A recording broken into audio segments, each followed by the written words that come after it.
Good morning student.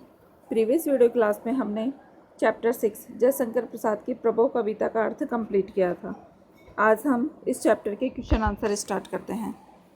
सबसे पहले objective type से जो क्वेश्चन आंसर है वो देखिए। Question number first, Jaishankar Prasad का जन्म हुआ। जयशंकर प्रसाद का जन्म 1889 में हुआ था। नेक्स्ट है question number second, Jaishankar Prasad द्वारा संपादित पत्रिका का नाम। जयशंकर प्रसाद द्वारा संपादित पत्रिका का नाम है इंदु। यहाँ होते हैं objective type question answer complete. Next है आपके वेरी शॉर्ट टाइप से जो क्वेश्चन आंसर है वो। Question number third, Jaishankar Prasad के किन्हीं 3 काव्य संग्रह के नाम बताइए। आंसर है कवि जयशंकर प्रसाद के 3 काव्य संग्रह हैं लहर, झरना, चित्राधार। ये आपको जब कवि परिचय रीड करवाया था तभी भी आपको बता दिया था उनका जन्म, उनकी पत्रिका जिसमें उन्होंने संपादन किया, उनके काव्य संग्रह, ये चीज़ें आपको कवि परिचय में भी पहले रीड करवा दी गई है। नेक्स्ट है क्वेश्चन नंबर 4, ईश्वर की प्रशंसा का राग कौन गा रहा है। आंसर लिखेंगे ईश्वर की प्रशंसा का राग तरंग मालाएं गा रही है।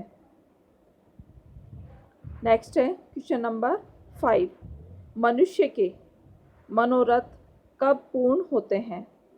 आंसर लिखेंगे मनुष्य के मनोरथ ईश्वर की दया होने पर पूर्ण होते हैं। कि अगर ईश्वर की दया है तो ईश्वर की दया होने पर मनुष्य के सभी मनोरथ पूर्ण होते हैं। नेक्स्ट है क्वेश्चन नंबर 6, अंशुमाली का क्या अर्थ है। अंशु का अर्थ होता है किरण, उसका माली अर्थात सूर्य। तो अंशुमाली का अर्थ है सूर्य। यहाँ होते हैं वेरी शॉर्ट टाइप से जो क्वेश्चन आंसर है वो कंप्लीट। नेक्स्ट है आपके शॉर्ट टाइप से क्वेश्चन आंसर। उसमें देखिए क्वेश्चन नंबर 7, प्रकृति पद्मिनी के अंशुमाली से कवि का क्या आशय है। आंसर है ऐसी मान्यता है कि सूर्य के प्रकाश से कमलों का विकास होता है, वह कमलिनियों की रक्षा भी होती है। उसी प्रकार समस्त प्रकृति की रक्षा एवं विकास एक ईश्वर के द्वारा ही होता है। अतः इस प्रकृति रूपी कमलिनी का विकास करने वाला ईश्वर रूपी सूर्य है। कवि ने ईश्वर को प्रकृति के चराचर सभी पदार्थों को प्रसन्न करने वाला बताया है। यही इस कथन का आशय है। देखिए जिस प्रकार से कमल का विकास सूर्य के प्रकाश से होता है कि जब सूर्य निकलता है और सूर्य का प्रकाश कमल के ऊपर गिरता है तो कमल का विकास होता है।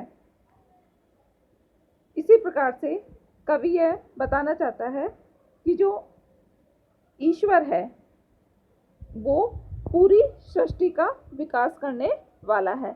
ईश्वर को सूर्य के समान बताया है कि जिस प्रकार से कमल खिलता है, और खिलना किसका प्रतीक होता है, एक खुशी का, एक खुशहाली का प्रतीक होता है। उसी प्रकार से जिस प्रकार से सूर्य का प्रकाश पाते ही कमल जो है वो खिल जाता है, उसी प्रकार से ईश्वर की दया होते ही सभी व्यक्ति प्रसन्नता से भर जाते हैं। तो ईश्वर को सूर्य का प्रतीक बताया है।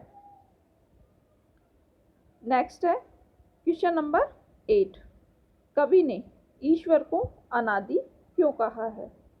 आंसर है जिसके जन्म अथवा उत्पत्ति आदि का पता न चले, जो इस सृष्टि में सर्वप्रथम हुआ हो उसे अनादि कहते हैं।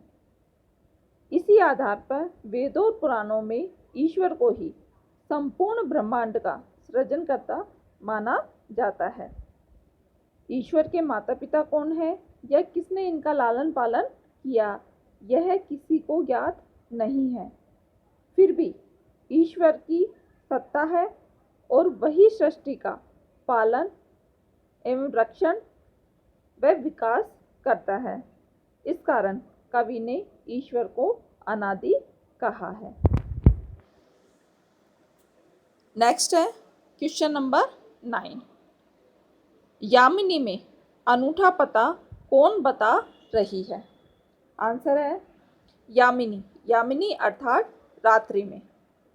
आकाश में जगमगाते असंख्य तारों की पंक्ति ईश्वर का अनूठा पता बता रही है। रात्रि में अंधकार रहता है और दीपक के प्रकाश से वस्तुएं दिखाई देती है। इसी प्रकार रात्रि में तारे रूपी असंख्य दीपकों के प्रकाश से ईश्वर के विशाल मंदिर का पता मिल जाता है। भाव यह है कि रात्रि में तारों से भरा आकाश यह संकेत करता है कि ईश्वर का दीपक की पंक्तियों से प्रकाशित विशाल मंदिर कैसा होगा। जिस प्रकार से रात्रि में चारों तरफ अंधकार होता है, लेकिन दीपक के प्रकाश जो है रोशनी बता देती है और सभी जो है उसमें वस्तुएं जो भी होती है उस दीपक के प्रकाश से दिखाई देती है।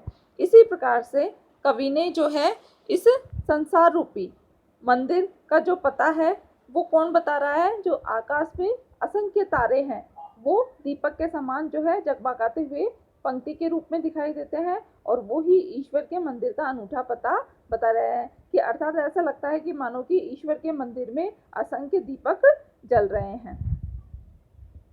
नेक्स्ट है क्वेश्चन नंबर 10।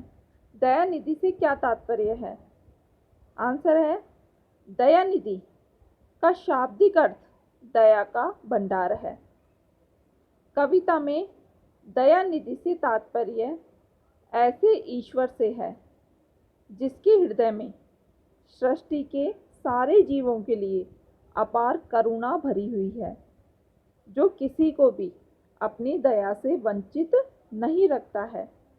ईश्वर की दया से ही सृष्टि का संचालन होता है।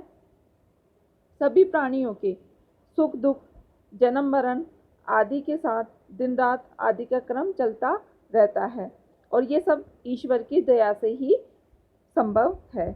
ईश्वर की दया से ही प्राणियों के सारे मनोरथ पूर्ण होते हैं।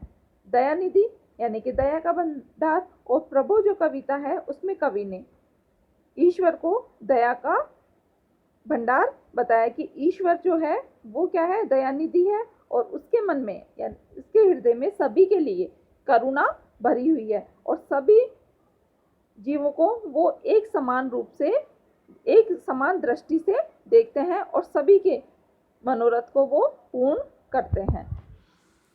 यहाँ होते हैं आपके वेरी शॉर्ट टाइप से जो क्वेश्चन आंसर थे वो कंप्लीट। नेक्स्ट देखिए क्वेश्चन नंबर 11 जो कि लॉन्ग टाइप से क्वेश्चन आंसर है। प्रभु कविता का सार अपने शब्दों में लिखिए।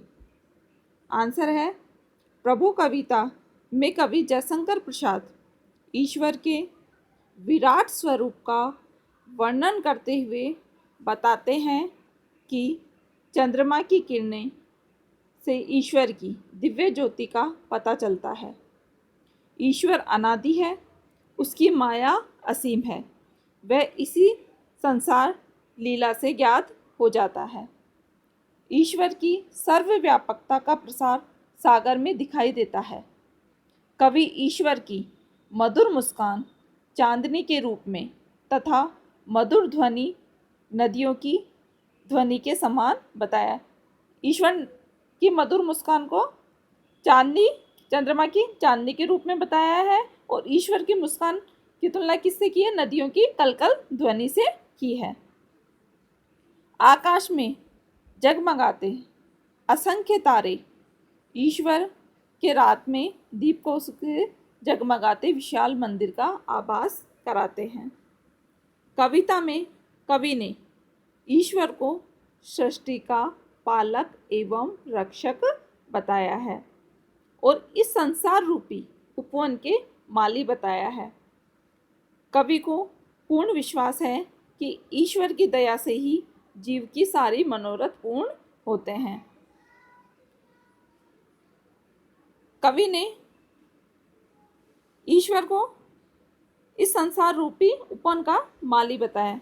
अर्थात जिस प्रकार से उपवन की रक्षा एक बगीचे की रक्षा उसका माली करता है और माली ही पूरे बगीचे की देखभाल करता है और उसमें हमेशा उसकी देखभाल करके उसकी रक्षा करता है, उसी प्रकार से कवि ने ईश्वर को भी इस संसार रूपी उपवन का माली बताया है कि वो ईश्वर ही समस्त जीवों का रक्षक है, उनका पालन करता है और उसी की दया मात्र से ही सभी लोगों के जो है मन के मनोरथ पूर्ण होते हैं।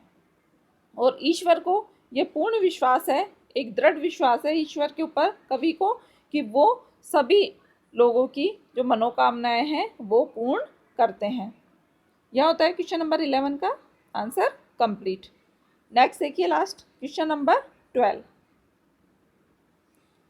प्रभु कविता की भाषा की विशेषताएं बताइए। जयशंकर प्रसाद ने प्रभु कविता में तत्सम तथा तद्भव शब्दों का प्रयोग किया है। यह तत्सम 2 बार टाइप हो चुका है, तो एक तत्सम व तद्भव शब्द आपको लिखना है। जयशंकर प्रसाद ने प्रभु कविता में तत्सम एवं तद्भव शब्दों का प्रयोग अधिक किया है।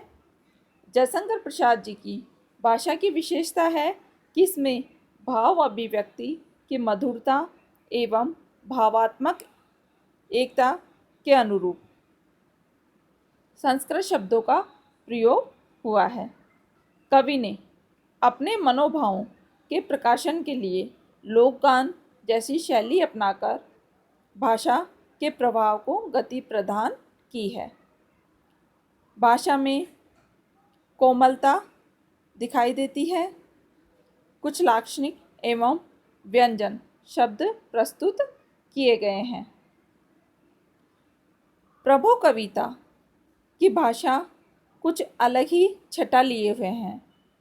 इस भाषा से प्रसाद जी की हर प्रकार की भाषा के प्रयोग में दक्षता भी प्रमाणित हो रही है। यहाँ होते हैं आपके क्वेश्चन आंसर कंप्लीट। जो नेक्स्ट क्वेश्चन है वो आपकी व्याख्या करने के लिए, तो व्याख्या आपको जो इस चैप्टर का अर्थ करवाया था तभी आपको पूरा करवा दिया उसका अर्थ, तो आपको व्याख्या उसी के अंदर करनी है। आप सभी को ये क्वेश्चन आंसर फेयर नोटबुक में राइट करना है और साथ में आपको लर्न भी करना है। कल की क्लास में हम नेक्स्ट चैप्टर स्टार्ट करेंगे।